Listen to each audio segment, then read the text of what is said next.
In this video, I'm going to show you how to replace the crankshaft position sensor on this Lexus IS250. This is on the driver's side of your engine block on the bottom, and we actually have to remove the AC compressor to get to this, so you'll have to get your system drained of refrigerant before you start the job. Let's get started. Underneath the front of the vehicle, there should be a shield here. It's usually held on with a couple screws on the subframe and a couple screws over here. Mine is missing. For you, you would take those out, typically with a 10mm socket, and just drop that shield out of the way. Let's unhook the wiring harness that goes to the oil pressure switch. It has a couple retainers on the oil filter housing. You can use a trim tool and pop it off. If that doesn't quite work for you, you could try some needle nose pliers and pinch the back side of it and then push it through. Sometimes that will unplug it, or you could use these to pry it out. Whatever works to get the clip disconnected. All right, there's one. Second one is slightly higher.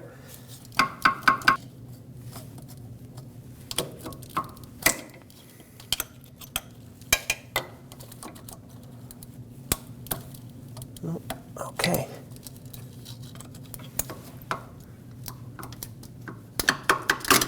All right. Now if you reach up, you'll feel the locking tab for the oil pressure switch connector. Undo that and pull this away. Let's take out the three 12mm headed bolts, or fasteners I guess, because they're two mounting nuts that hold the oil filter housing onto the block. The first one that we'll take off is this one right here. This is the only bolt. We'll break it free and get it out of there. You want to have a drain bucket underneath to catch the oil, because as we remove this, oil will come out of here. Okay, set that aside. And on the other side, we have the two mounting nuts, same size. We'll remove the top one.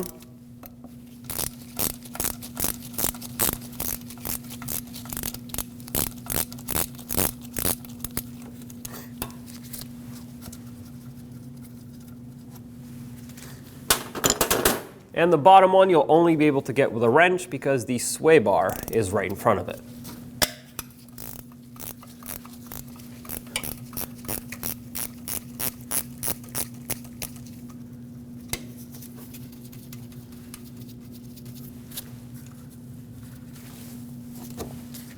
A 12mm mounting nut right here on this stud for the last fastener we have to undo.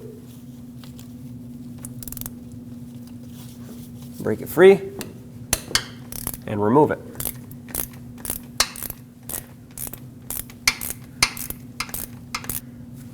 It looks like for me it's pulling the entire stud out, which happens. That's all right. Oh, there it goes. No problem though. We'll get that back in. Now we can pull the housing off. Now pull the oil filter housing right off. Once again, like I said, oil will be leaking out. Just go slow.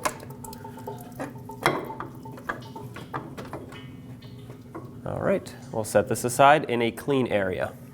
I'm going to wipe off any oil that may be dripping off the oil filter housing mounting point and remove this gasket that's here.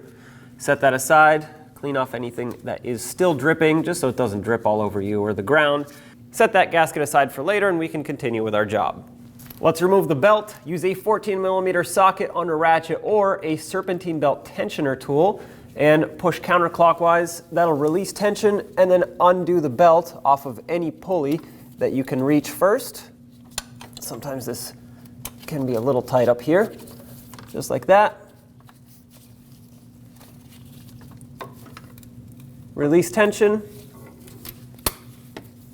and finish pulling your belt off so we can make space to get this off of the AC compressor.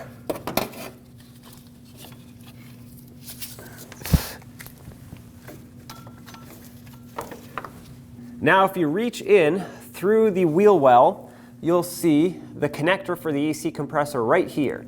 We're going to have to reach up and unplug this so that we can make space to get to the two lines. This right here and this right here are the ones that we're going to have to unplug. This is the locking tab for the connector. We'll have to press on that and pull the connector up.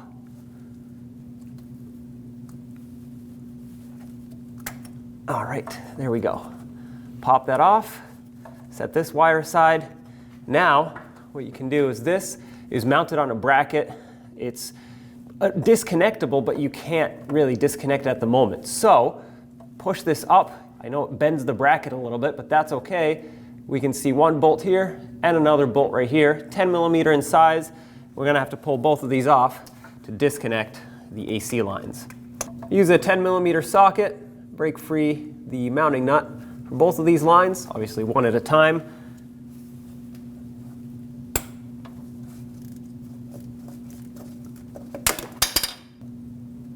Unthread it the rest of the way. There it is. And we'll undo the other one while we're at it.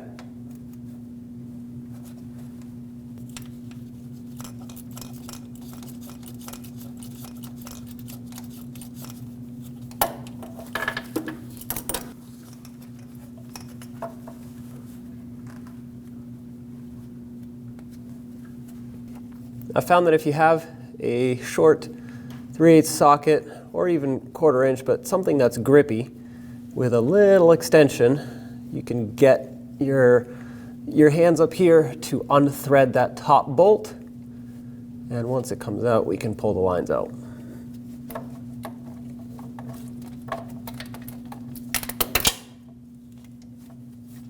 Okay, there it is. As we pull these lines off, when the system gets evacuated from the refrigerant, the machine will pull a vacuum on it. So you may hear a hissing noise. That's normal. That's not pressure, that's vacuum.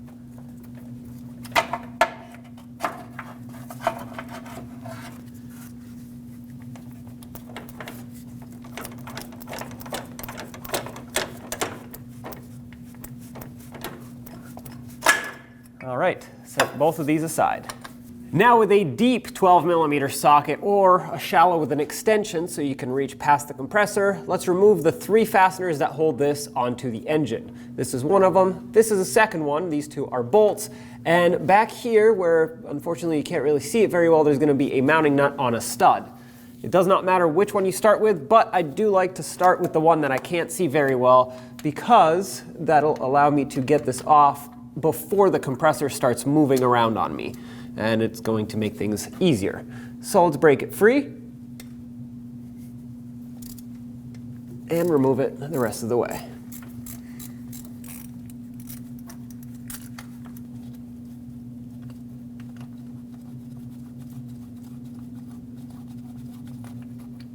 Oh, looks like the stud came out. That's fine. We'll pull it off. Moving on to the 2 on the front. These are bolts. I'll break them both free.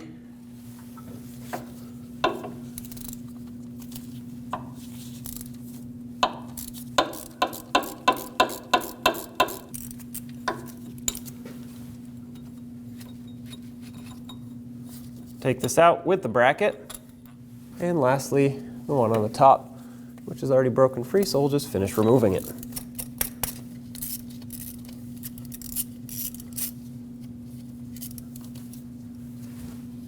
Take that bolt out. Now, there's one last fastener we have to remove, and it's on the back side of the AC compressor. So if you go from the wheel well area behind the wheel, you'll see a 12 millimeter headed bolt on a bracket. It looks like a bracket. It's actually part of the AC compressor. And that's it right there. Get your tool on, break it free, and remove it. You'll see the AC compressor start to fall at this point. All right, get this out of here. Now, gently, carefully pull the AC compressor out through the front. All right, there it is. And here is our crank sensor. Let's unplug it first. I'm going to use a pocket screwdriver to pry out on the locking tab of the connector, and then Just in my case, I'm using a pry bar to help me push it just because I can't really reach it very well. A lot of times these get stuck on here.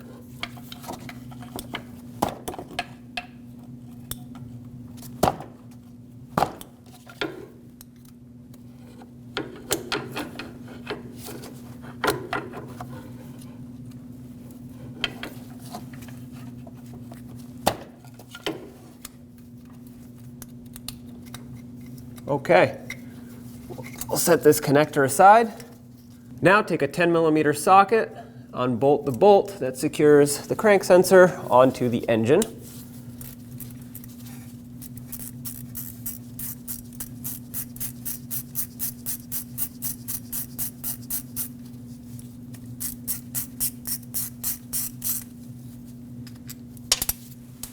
And now comes the more difficult part of removing it. And that's difficult because the O-ring that seals it up typically will get stuck. And if that happens, you're going to have to find a way to wiggle it back and forth, very gently pry it. Of course, don't put too much pressure on it. You do not want this to break in the engine, but eventually it should break free and pop out. You're just going to have to fight that O-ring a little bit. If you take a screwdriver, there will be an opening in this bracket right here that you can pry between that crank sensor and the engine block. Flathead, of course. Twist it a little bit, and that will help you pop this out of place a lot easier. There it is. Before installing the new crankshaft position sensor, make sure that the mounting area is clean. I'm going to use a rag, very gently remove any debris that might potentially be there. You always want to pull it away from the engine, of course, and not accidentally stick it in. And the O-ring that's right here, you can lubricate with a little bit of engine oil or optionally some silicone paste, just so you can slide it in easier. Take the crankshaft position sensor, slide it in, and once it's close, you want to make sure you press it right in the center and listen for it seat fully. You don't want to put the bolt in if it's not seated fully because it'll actually pull it at an angle and it could damage it. And now, of course, center it up so the bolt hole lines up, and we'll resecure it.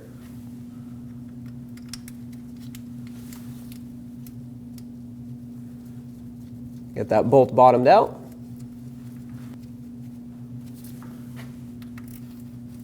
We'll snug it. And once it gets snug, just give it a little extra, at most an eighth of a turn. That's plenty.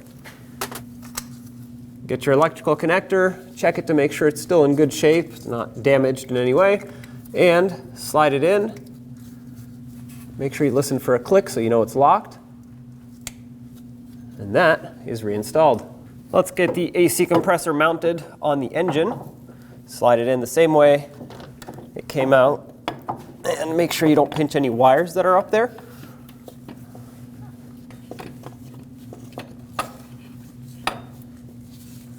All right. Once you line it up, it should kind of somewhat sit in place as long as you hold it and support it.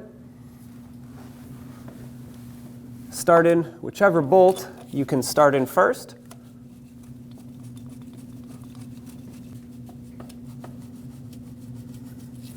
Now you can let go and start in the other ones. Ooh.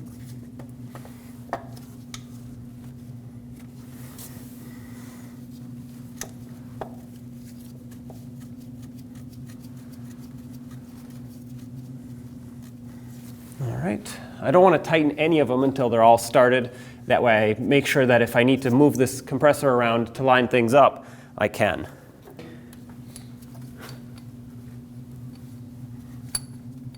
Let's get the stud in on the top. I was able to remove the mounting nut from it. And the last one that we have to put on is going to be that bolt on the back side.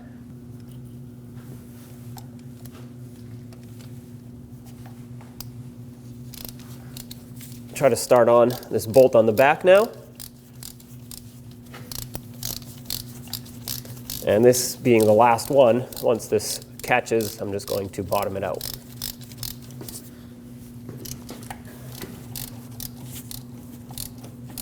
All right, that's snug. While I have my tool on here, we're going to torque this to 18 foot-pounds, and that torque applies to all of the hardware holding the AC compressor on. All right.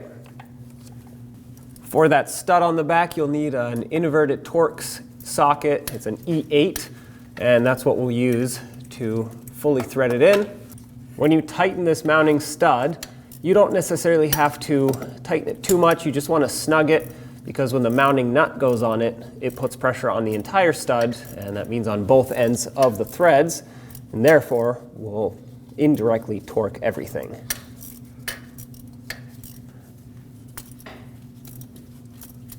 Oh, that just got snug. Give it a little extra, and that's plenty. Now we can put the mounting nut on it.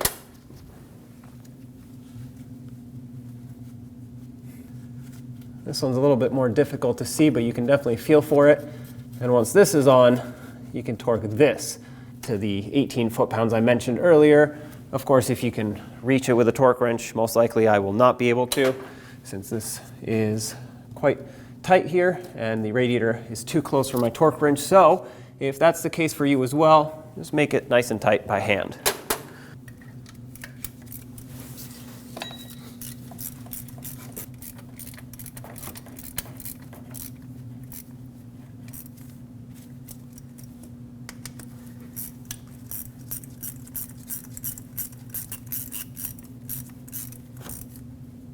All right, let's get a longer ratchet and put some force into it now.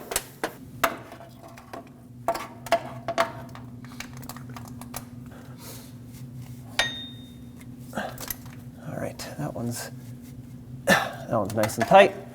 Move over to this one.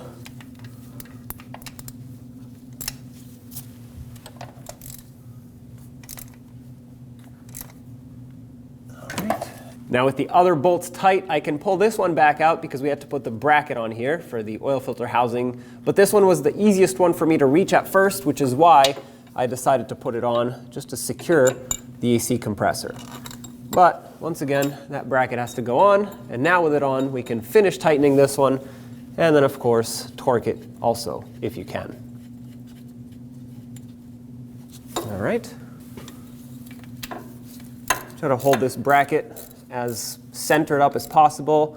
You may need to loosen it up later to line it up, but for now, I'm just going to try to get it exactly how it was before. Get this nice and snug, and if you can fit a torque wrench, once again, 18 foot-pounds. Let's get the AC lines back on. You're going to want to start with this one and line it up with its port. Make sure that the O-ring is fully seated on there. If you want to, you can use some PAG oil to lubricate it. And then, of course, grab the other line, loop this around, and put that right in its port.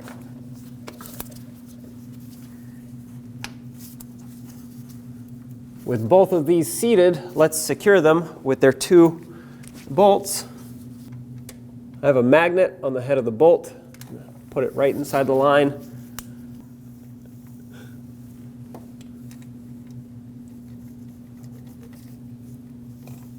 Okay. Try to start them in. This one's snugged up, or bottomed out, I should say, so let's snug it up with a ratchet and a socket. Give it about 1/8 of a turn. That's perfect. That leaves us with this top one.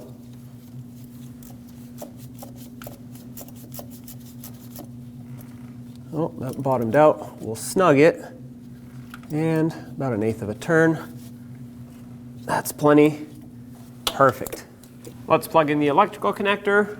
If you remember, I bent this a little bit out of the way, so now I'm going to push it or pull it back just so I can plug this in.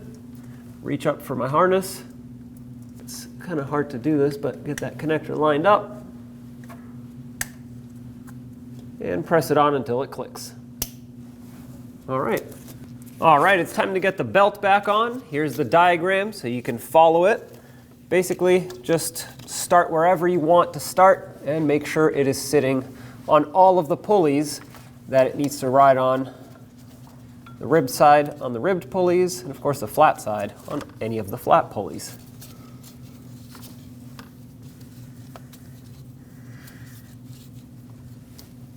All right, I got everything mostly seated. Let's get our tool, release tension off the tensioner, and slip it on. All right, there's that. And it needs to go under the idler pulley. All right, of course it fell off the alternator. There we go. Double check it before you release. That looks good, looks good. All right, that belt is on.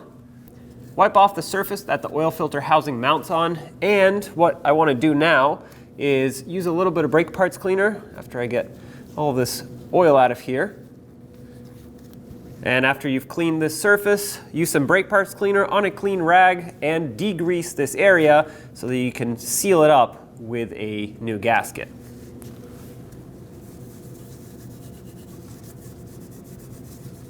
Clean up the oil filter housing the same way. All right. Take your oil filter housing, slide it up into position. I already have the gasket on here.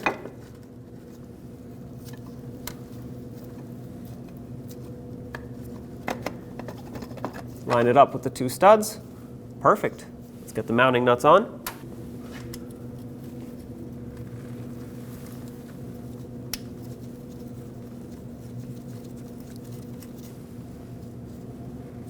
And start the bolt in as well.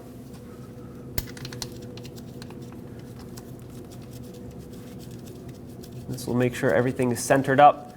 I know there's that stud on the back side of it, but I want to tighten these first because that can be adjusted, whereas this needs to be perfectly lined up.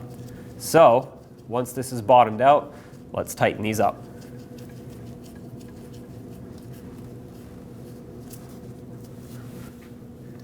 Get that 12mm wrench and socket, snug these.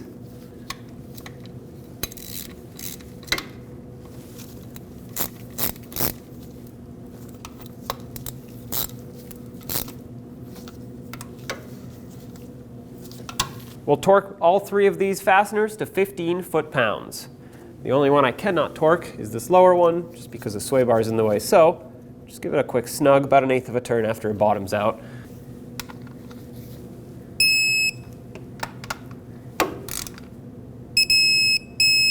Double check them. All right, double check this one as well by hand. Perfect. This is mounted and sealed up. Let's put on that stud on the bracket. Now line up the bracket with the oil filter housing. Mine is lined up already. If yours is not, you can either try pushing or pulling on it. Sometimes it'll move, or just loosen up the bolt on the other side. Now, put the stud back in.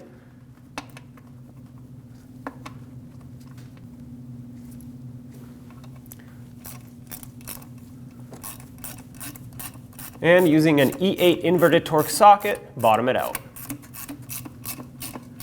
Bottom it out and snug it. And now let's put the mounting nut on.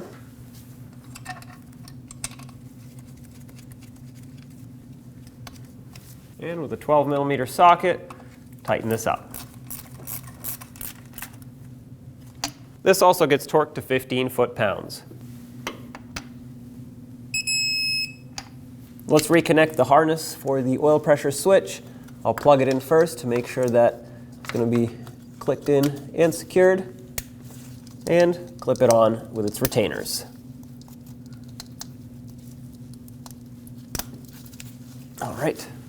Now if your vehicle had a shield down here, go ahead and reinstall it.